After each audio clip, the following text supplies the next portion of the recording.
Hepinize merhabalar. Az önce Paveletskaya metro durağında indim ve bugün sizlerle beraber Bunker 703 isimli müzeyi ziyaret edeceğiz. Artık Moskova'daki en büyük müzeleri ziyaret etme vakti geldi. Burası Stalin döneminden kalma bir sığınak aslında. 2018'e kadar Dışişleri Bakanlığı'nın özel arşivi olarak kullanıldı. 2018'e kadar burada gizli uzmanlar çalışıyordu ve ülkenin en önemli uluslararası sırları saklanıyordu. 2018'de tesisin teknik olarak eskimiş olduğu ilan edilince ziyaretçilerin buraya girmesine izin verildi. Müze yerin 41 metre altında bulunuyor. Bu müzede video çekmeme izin veren Viktor Baranov beyefendiye çok teşekkür ediyorum. Если готовы, то пойдемте дальше.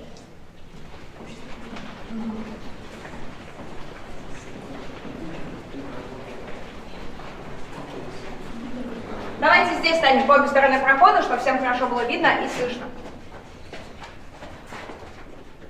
Сейчас мы с вами оказались около нашей первой серьезной защиты. Весит эта малышка почти 11 тонн. Сегодня в процессе экскурсии мы будем с вами рассматривать такое неприятное явление, как ядерный взрыв. Как думаете, от чего в случае взрыва сможет спасти такая дверка? От радиации. Нет, от проникающей радиации нас спасет 11 метров грунта и железобетона над нашей головой. Поэтому к моменту, как проникающая радиация достигнет данной точки, она будет настолько сильно ослаблена, что стандартная компьютерная томография даст нам гораздо большую дозу излучения. Поэтому с ней нет проблем. От удара? От ударной волны, да, совершенно верно. Дело в том, что здание на поверхности нас от нее совершенно точно не спасут. Скорее всего, их просто сметет, и тогда ударная волна, точно так же, как и мы с вами, сможет спуститься сюда вниз и пройти дальше в объект. Чтобы этого не произошло, здесь установлена такая противоударная дверь. Правда, у здания на поверхности все-таки защитная функция есть. Это информационная маскировка того факта, что здесь вообще находится такой объект. Буквально лет 10 назад вы бы не попали даже к нам во внутренний дворик, потому что вместо нашей барышни на кассе вас бы встретил сотрудник штатском. На ваш логичный и закономерный вопрос, а что здесь расположено, он бы вам сообщил, что здесь находятся реставрационные мастерские, и доступ сюда у вас нет. Естественно, что реставрационных мастерских тут никогда не было, но в тихом районе это не вызывало никаких подозрений, поэтому долгие годы даже жители ближайшего к нам дома были уверены, что это реставрационные мастерские, ничего такого здесь не происходит. Но как не происходит, сами видите.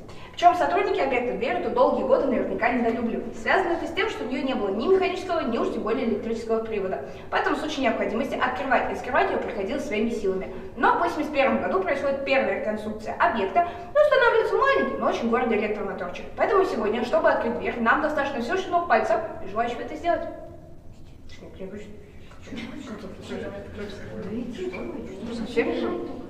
Давайте нажмем. Попробуйте. Итак, смотрите, нижнюю кнопку надо будет нажать и удерживать. Как будет достаточно, я вам скажу.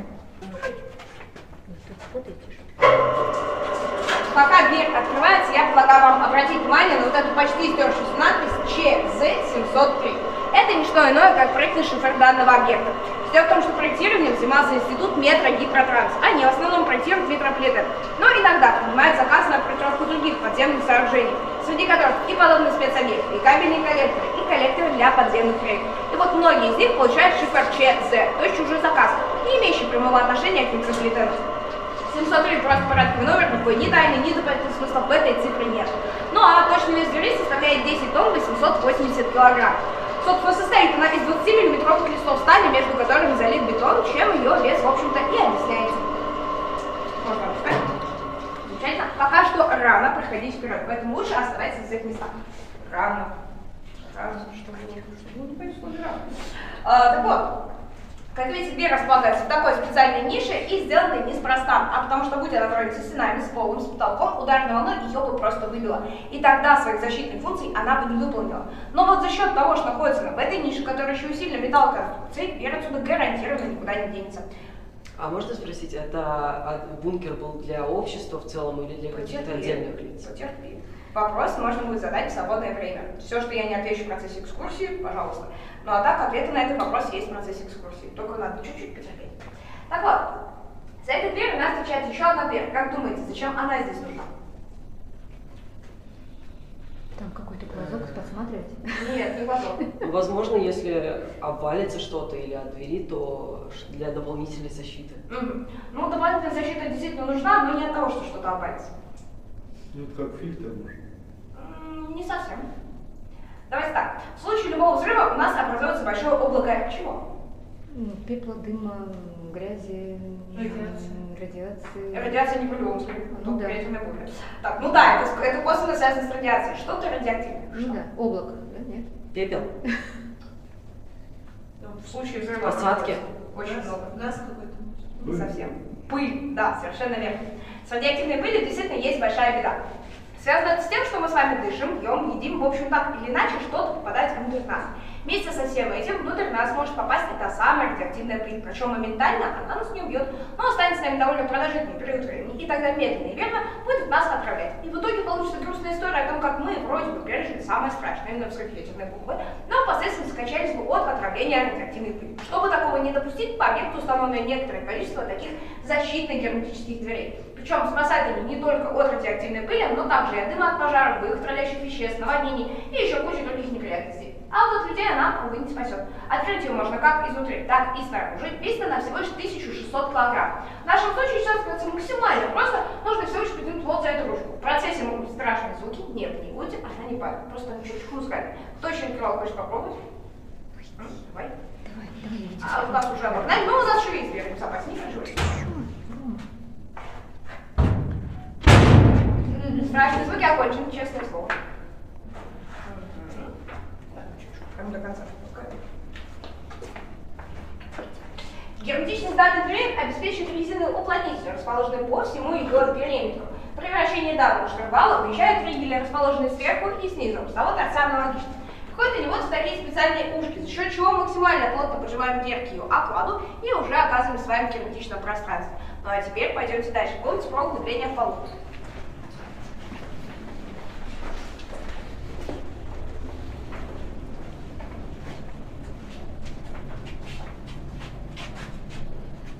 И сейчас мы с вами оказались в одной из самых старых частей нашего объекта. Это шахтный ствол номер 414 БИС. Его история начинается еще во время Великой Отечественной войны. В 1944 году над нашими головами появляется подобное здание. Оно называется «Копер», и сейчас таких очень много можно встретить в городе. Например, в районе станции метро Рижская, авиамоторная, а также на месте будущей Достоевской. По факту «Копер» — это продолжение данного ствола на поверхности, и используется он для строительства собственного сооружения. В нашем случае стоял такой здесь с 44 по 55 год. Впоследствии его срезают. Над нами сначала выезжает специальную бетонную пробку. Сейчас, если чуть приподняться вот на ту лесенку, поднять голову вверх, можно увидеть ее в нижнюю часть. Поверх пробки выдвижается еще и специальный железобетонный защитный тюфяк диаметром 30 метров. Ну а поверх тюфяка сейчас располагается игровая площадка детского сада с ироничным названием «В гостях в сказке». К нам эта сказка никакого отношения не имеет, но вот как факт они там есть. В 2018 году, когда объект только-только рассекретили, они очень сильно удивились такому необычному сету. Но вот как факт это имеет место быть. Сейчас нам с вами предстоит наш второй спуск. Он гораздо длиннее, чем первый, поэтому прежде чем мы его начнем, хочу заметить. На один этаж под нами есть смотровая площадка. Можно заглянуть в нашу бездну, сделать замечательные фотографии. Главное, пожалуйста, не роняйте туда телефоны. При падении ни один телефон, даже Nokia 3310 не выжили. Сегодня не проверяли, но что-то мне подсказывает, что с вами тоже ничего хорошего такого полета не произойдет. Поэтому напоминаю, что при спуске не торопимся, держимся за поршни, не бегаем, не прыгаем. Попытка угнаться со мной бесполезна и почти равна попытке суицида. Я с этой лестницы встречаюсь почти каждый день по несколько раз. Вы с ней впервые. Также большая просьба к родителям в этом спуске строго встать перед детьми и ни в коем случае не выпускать их перед собой. Как гласит древняя мудрость, папа мягкий, он простит. Лестница гарантированно жесткая, ошибок она не прощает. Собственно, у нас тут не соревнование, кто первым спустится, я все равно раньше всех придумала.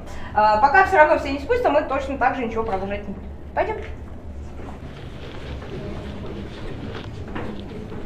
Ну, русским же языком сказано. Сначала идет родитель, потом ребенок. Куда же ты вперед? Родитель.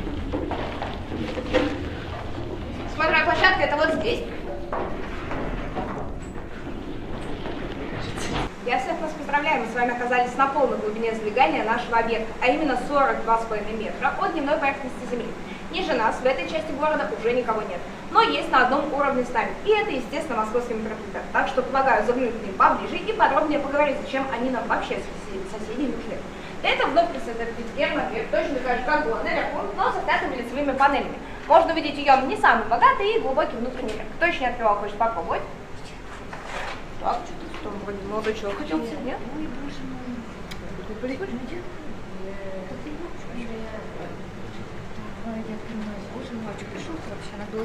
Возможно, придется слегка. Главное, помните, дверь за стол войдет, выяснить только с переломом. Отлично, пойдем.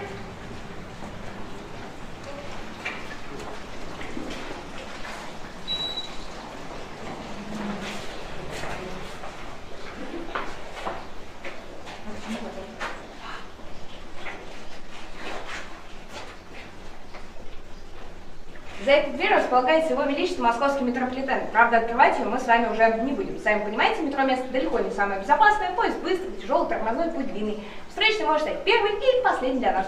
Чтобы вас совсем не расстраивать и не напрягать вашу фантазию, у меня есть кое-что получше. Это фотография того, как все выглядит с той стороны. Буквально через метр от двери находится вот эта решетка, ну а дальше технологическая платформа нашего объекта. Вдали, если приглядеться, можно найти еще одну платформочку, и она точно так же принадлежит данному сооружению. Но к тому выходу мы с вами уже не пойдем. Во-первых, дверь там открыть точно так же не получится, а во-вторых, там подстанция объекта, куда приходит 10 киловольт, что еще более небезопасно, чем летящий поезд. Ну и, собственно, самый стандартный тоннель метро. Подстанция около второго выхода нам необходима, потому что даже здание на поверхности, имеющее отношение к данному сооружению, получает электропитание отсюда снизу. Если бы мы получали его с поверхности, то при близком взрыве кабель, скорее всего, был бы поврежден, и тогда мы бы остались без света. Не смертельно, но все-таки неприятно. Также, собственно, дизель-генератора на электростанции у нас нет, поэтому метро и обеспечивает нас электричеством как в мирное, так и военное время. А два выхода в метро необходимы также для удобной эвакуации с объекта. Связано это с тем, что выход на поверхность у нас один. Мы через него с вами здесь и оказались. При близком взрыве здание, скорее всего, будет разрушено, и нам либо сидеть внизу и ждать, пока завалы разгребут, причем не факт, что это будет быстро, либо можно эвакуироваться по тоннелю метро, что удобнее и надежнее. Тоннели очень хорошо защищены, и ведут они практически в любую часть города. Поэтому метро наш лучший друг и товарищ. Но у меня есть к вам такой вопрос. Внизу мы стоим уже некоторое количество времени. Сейчас в целом в Москве час пик, но мы еще ни одного поезда не слышали. Как думаете, почему? Может, на дверь очень толстая, очень. Не, она даже плотно не закрыта. Если вы сюда потом вернетесь и сделаете вот так, то юридически ваши пальцы уже в метро.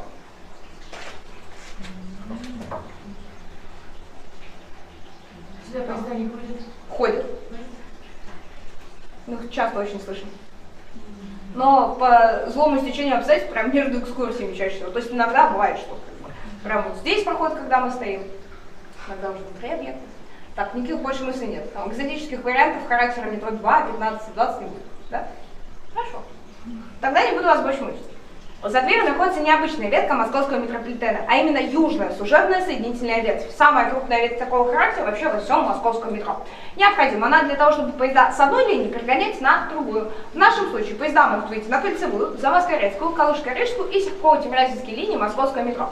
Правда, мы живем своей жизнью, а они своей, поэтому я не буду обещать, что мы услышим, когда у нас едет поезд. Шанс такой всегда имеется, поэтому если вдруг в какой-то момент я пойму, что у нас сейчас несется поезд, мы сами остановимся, прислушаемся, порадуемся этому факту и продолжим наш путь. Ну а сейчас предлагаю вернуться в стул и зайти уже непосредственно в сам объект.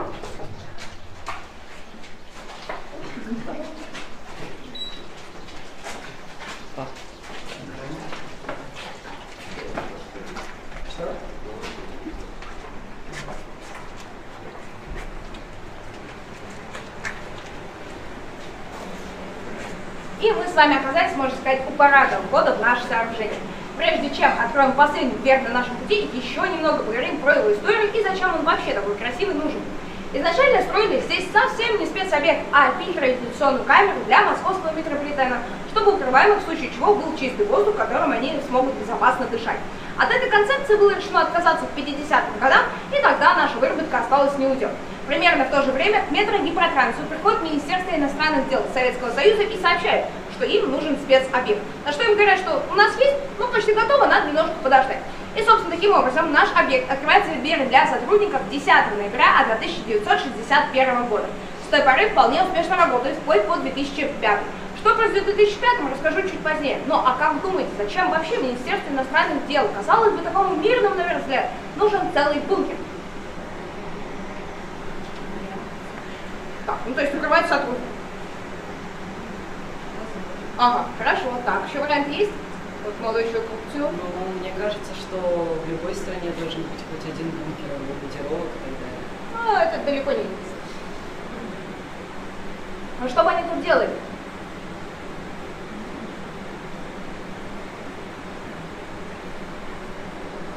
А, так, все, варианты закончены. Ну, в качестве архива может такой. Так, все, вариантов больше нет. Если там военное руководство, едет. МИД и военное руководство. Там чуть-чуть другое министерство у них есть тоже. Так, ну, вы либо готовитесь к экскурсии, либо хорошо эти думать. Ну, в общем-то, да, на самом деле данное сражение для людей вообще никогда не предназначалось. Ни министры, ни дипломаты, ни послы, ни иностранные граждане, члены их семей или кто бы то ни было еще здесь открываться не должен был. Наши главные открываемые – это документация, то есть по факту мы странная, но все-таки библиотека. Или если официально, то спецархив Министерства иностранных дел Советского Союза, а впоследствии и Российской Федерации номер 2. Существует ли номер 1 и где он располагается, мы не знаем, поэтому брать на счет ничего не буду. Но касательно данного объекта известно, что по проекту должно было храниться аж 120 тонн документов. Сколько в реальности было, мы опять же не знаем, поэтому тоже ничего не думать не буду. Собственно, также тут должны были укрыться люди, но буквально 5-7 человек. Это инженеры рабочей смены, чтобы объект продолжал свою работу, что бы там ни происходило. Вот и вся история. Ну а теперь последняя дверь. И в этот раз веселее, потому что есть ключик, замочек и подсказка, как его открыть. Желающий. Последний шанс попробовать.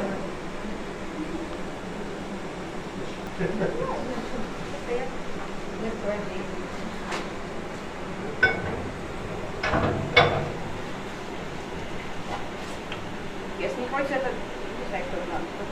Нет, нет. Это хватит. Это самое, да.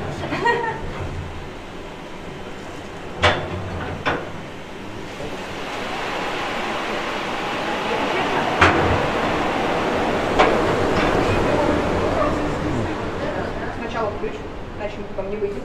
Давайте ключ. И открываем концом. Добро пожаловать в бункер 703. Пойдемте. Давайте встанем полукругом, начиная вот отсюда и продолжаясь в ту сторону. Полукругом, начиная вот отсюда и продолжаясь в ту сторону. Давайте с третьего раза. Полукругом, начиная вот отсюда и продолжаясь в ту сторону. Да. Я просто стою так, чтобы вам было удобно. И еще мне нужна будет чья-то помощь, чтобы ненадолго дверку закрыть. Надо будет протянуть воздух ручку до упора. Главное, пожалуйста, не поворачивайте ее. Да. Она не захлопнется, ее просто притянуть надо.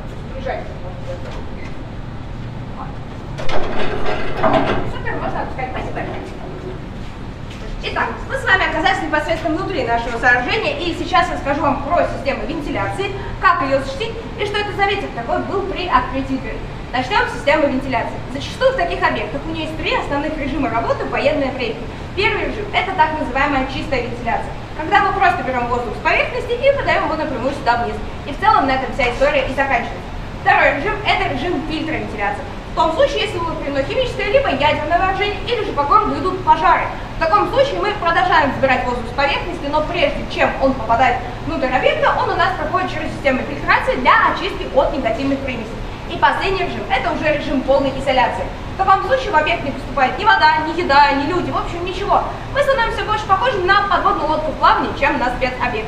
Причем между подводными объектами и подводными лодками гораздо больше общего, чем может показаться на первый взгляд. Но об этом мы с вами еще поговорим позднее. Собственно, у нас не совсем типичный проект, поэтому у нас либо вентиляция мирного времени, либо только полная изоляция. Но, когда мы открывали дверь, мы с вами почувствовали такой мощный поток ветра. Это подбор воздуха. Собственно, он необходим, зачастую в объекте, для того, чтобы не допускать попадения в него, там, пыли, каких-то еще вещей, потому что образовались встречные, либо рассохлись какие-то уплотнительные резинки. Но в нашем случае подбор воздуха можно применять только для того, чтобы проверять герметичность объекта. Сейчас мы с вами, по сути, в целом почти что загерметизированы, но у нас идет приток воздуха с поверхности. Собственно, герметичность объекта нам обеспечивает не только гермодвери, но еще и специальные гермоклапана. Практически на каждой трубе над нашей головой можно заметить такую вот фреску с моторчиком. Это как раз и есть тот самый гермоклапан. Один. Такой более подробно можно рассмотреть над дверью. Он как раз сейчас закрыт. Прямо у вас за спиной. Не. Вот, да. Собственно, для того, чтобы быть уверенным в том, что объект герметичен, есть специальный прибор. Называется он тяга напора нет. Если мы с вами на него сейчас посмотрим, то увидим, что разница давления между внутренностями объекта и стволом составляет порядка 400 паскалей, даже чуть-чуть побольше. И мы можем сделать вывод, что несмотря на свой внушительный возраст, данный объект все еще герметичен, с чем я нас и поздравляю. Сейчас я предлагаю вам внимательно смотреть на тягу напора вверх, можно записывать красивое видео, ну а я пока открою дверку. Можно к чему поближе подойти, мне не жалко, только не видно.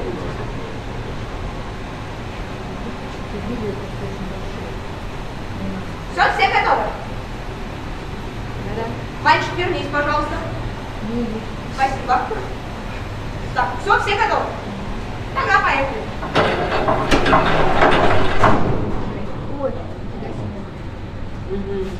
Сейчас наверняка кому-то из вас могло заложить уши. Это абсолютно нормально. Вы почувствуете резкий перепад давления 400 паскалей. Это не смертельно, с вами все будет хорошо. Если надо, можно продуть уши. Больше таких перепадов по давлению у нас с вами не предвидится. Ну и пойдемте дальше обсудим, что тут есть для людей.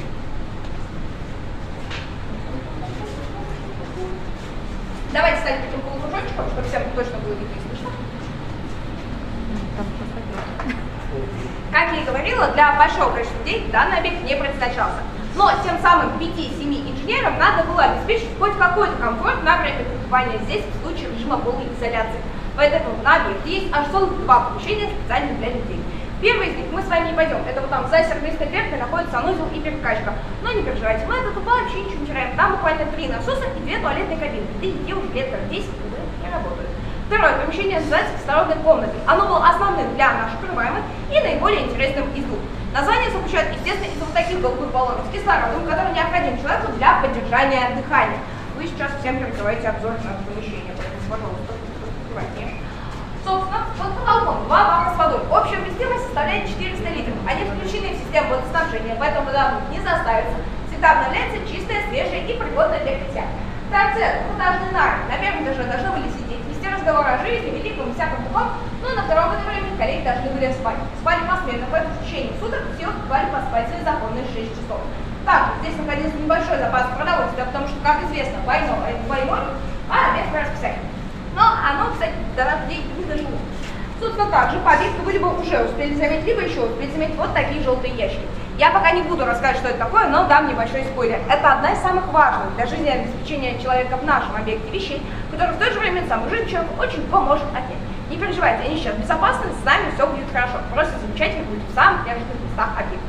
Но что это такое, зачем нужно, как работает и почему может нас убить, я расскажу чуть-чуть позднее.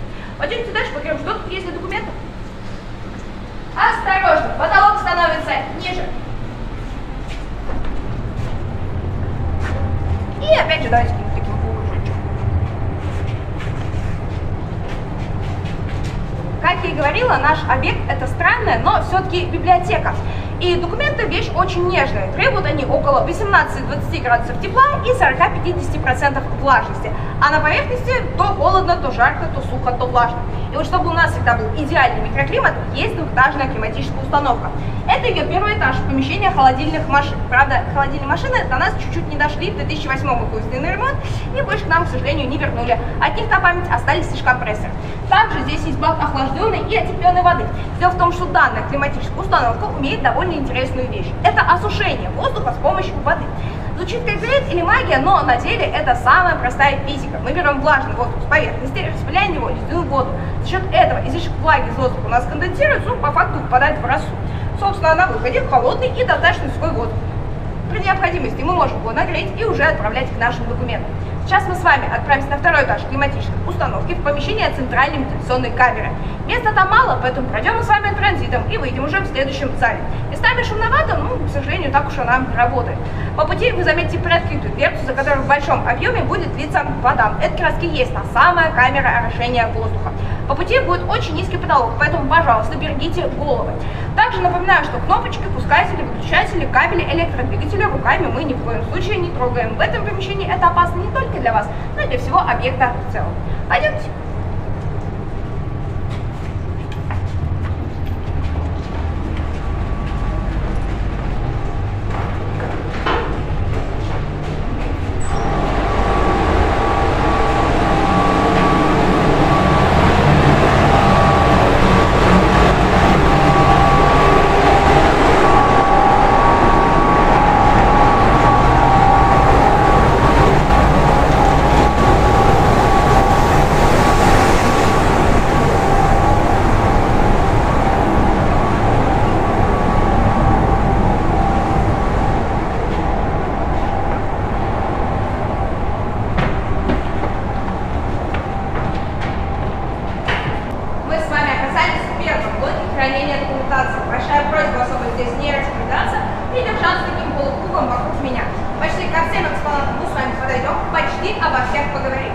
Сейчас, чтобы вам было комфортно меня слушать, а мне не приходилось перепрыгивать с пневматического установок, я ее пишу, и мы с вами продолжим.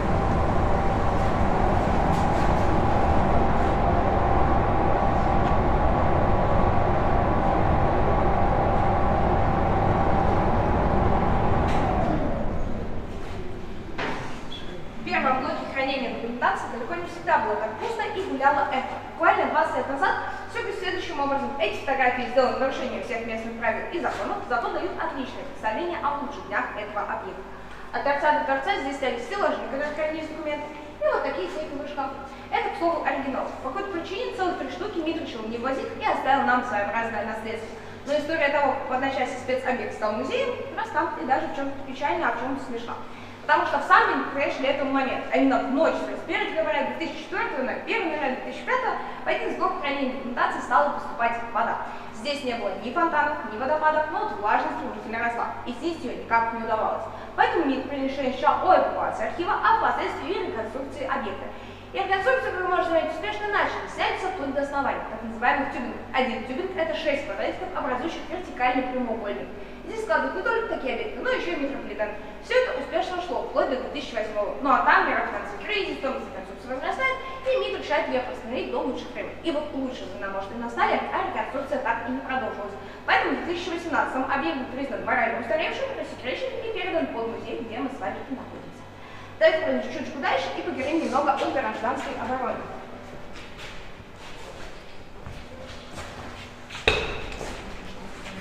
Всем, кому жалко уши, я советую заткнуть. Будет несколько неприятно. Кто не спрятался, я не виноват.